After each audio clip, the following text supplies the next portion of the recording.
My name is Adekunal. For 22 years, my life was built around one woman, my wife, Saad. We weren't rich, but our home was full of laughter. Every evening, we ate together, every problem, we solved together. And together, we raised 3 beautiful daughters. Our home was peaceful. Until the day sickness came.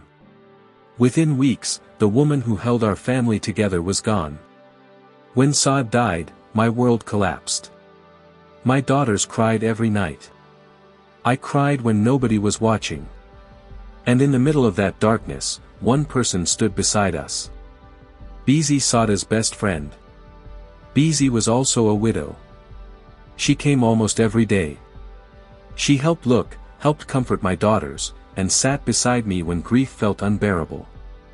Slowly, my heart began to heal. 1 year later, I made the decision that would change everything. I married her. I thought I was giving my daughters another mother. But I didn't realize. I was inviting a storm into my home. At first, everything seemed fine. But Bizi didn't come alone. She came with 3 adult children, 2 daughters and a son. They moved into my house. And slowly, the peace in my home disappeared. I paid their school fees. I paid their expenses. But instead of going to class, they stayed home. When I asked questions, Bizi defended them. She said, "You just don't like my children." But that wasn't true. I only wanted respect. The arguments grew worse every day. Until my own daughters began to suffer. My eldest daughter, Aisha, was the first to leave. She got married, but when she heard how her younger sisters were being treated, she came back and took them away. Today my daughters don't visit my house anymore. They say I chose another woman over them. Maybe they are right.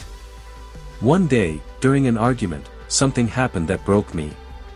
Bizi's daughter, 26 years old, stood up and insulted me in my own house. She called me useless. And her mother said nothing. Not a single word. My own daughters had never raised their voices at me, but in that moment I realized something: this was no longer my home.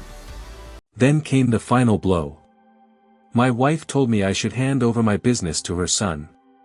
Because I have no sons. This same boy I spent millions sending to school.